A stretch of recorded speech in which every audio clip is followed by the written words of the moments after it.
नमस्कार किसान भाइयों, जेडी न्यूज यूट्यूब चैनल में आपका स्वागत है। प्याज की माला पहनकर कृषि मंत्रालय के बाहर प्रदर्शन, क्या केंद्र सरकार बनाएगी प्याज को लेकर निर्यात की पॉलिसी, इस पर करेंगे विस्तार से चर्चा।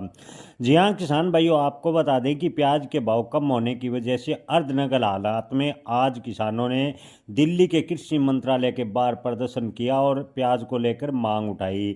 जी हां किसान भाइयों, अर्धनग्न अवस्था में किसानों ने प्याज की माला गले में डाली और प्याज को लेकर प्रदर्शन किया। भारत में प्याज के भाव कम होने से परेशान किसानों ने केंद्र सरकार का ध्यान खींचने के लिए राजधानी दिल्ली में अनोखे तरीके से विरोध प्रदर्शन किया।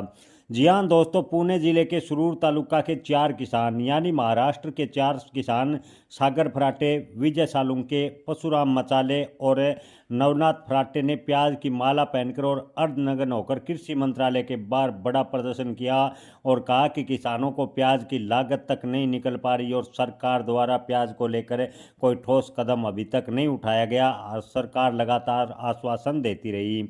जी हां दोस्तों, आपको बता दें कि प्याज को लेकर 4 किसानों के साथ साथ अनेक किसानों ने कहा कि प्याज के गिरते भाव, निर्यात नीति और उचित मुआवजे की मांग को लेकर केंद्र सरकार से तत्काल हस्तक्षेप किया अपील की है। किसानों ने इस सिलसिले में कृषि मंत्रालय के संयुक्त सचिव पी अन्नबलगन को ज्ञापन सौंपा और ज्ञापन में केंद्र सरकार से प्याज किसानों को राहत के लिए योजना बनाए और निर्यात पर जो पाबंदियां है उसे हटाए या निर्यात नीति को स्पष्ट बनाए, इसको लेकर किसानों ने बड़ी मांग की है और इसके अलावा प्याज का एक निश्चित मूल्य तय करने की भी मांग की है।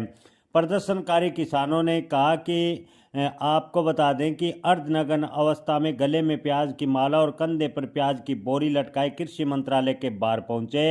हालांकि कृषि मंत्री मौजूद नहीं थे, लेकिन संयुक्त सचिव अन्बलगन पी के ने किसानों से मुलाकात की और कहा कि केंद्र सरकार प्याज किसानों की समस्याओं पर विचार कर रही है। उन्होंने ये भी बताया कि महाराष्ट्र सरकार की ओर से इस विषय पर अभी तक कोई प्रस्ताव नहीं भेजा गया है, लेकिन जैसे ही प्रस्ताव आएगा उस पर उचित कार्रवाई की जाएगी।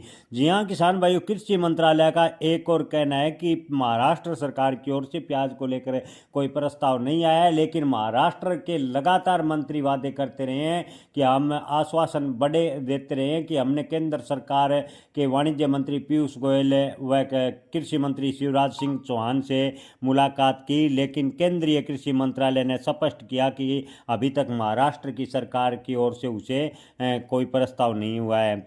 जी हाँ दोस्तों, इस दौरान जब किसान ज्ञापन सौंपने वाणिज्य मंत्रालय जा रहे थे तो दिल्ली पुलिस ने संसद भवन क्षेत्र में रोककर कर्तव्य पथ पुलिस स्टेशन में नजरबंद कर लिया। बाद में पुलिस किसान सागर फराटे को प्रधानमंत्री कार्यालय लेकर गई, जहां ज्ञापन सौंपने के बाद सभी किसानों को प्रशासनिक प्रक्रिया पूरी होने पर रिहा कर दिया गया। जी हां दोस्तों, अनिल घनवट ने कहा कि इस घटना को लेकर स्वतंत्र भारत पार्टी के राष्ट्रीय अध्यक्ष अनिल घनवट ने किसानों के कदम की सराहना की और आंदोलन को पूर्ण समर्थन देने का ऐलान किया। घनवट ने कहा कि प्याज किसानों को बचाने के लिए केंद्र और राज्य सरकार दोनों को मिलकर ठोस नीति बनानी होगी। उन्होंने आश्वासन दिया कि महाराष्ट्र के कृषि मंत्री दत्तात्रेय भरणे ने संपर्क कर यह सुनिश्चित करेंगे कि राज्य सरकार जल्द ही प्याज किसानों को लेकर केंद्र सरकार को प्रस्ताव भेजे। घनवट ने कहा कि प्याज किसान आज भी लागत नहीं निकाल पा रहे, मंडी में पहुंचाने का खर्च निकलना मुश्किल हो रहा है। अगर सरकार समय पर हस्तक्षेप नहीं किया तो किसानों को बड़ा आर्थिक नुकसान होगा और किसानों की आर्थिक स्थिति खराब होगी। जी हाँ किसान भाइयों, आपको बता दें कि प्याज की माला लेकर अर्धनग्न अवस्था में होकर आज दिल्ली के कृषि मंत्रालय के बाहर प्रदर्शन किया। आपको क्या लगता है, किसानों के इस प्रदर्शन के बाद केंद्र सरकार प्याज निर्यात को लेकर कोई अलग से स्पष्ट पॉलिसी बनाएगी? क्या प्याज का एमएसपी लागू होगा? कमेंट में आप अपनी राय जरूर बताएं। जय किसान, धन्यवाद।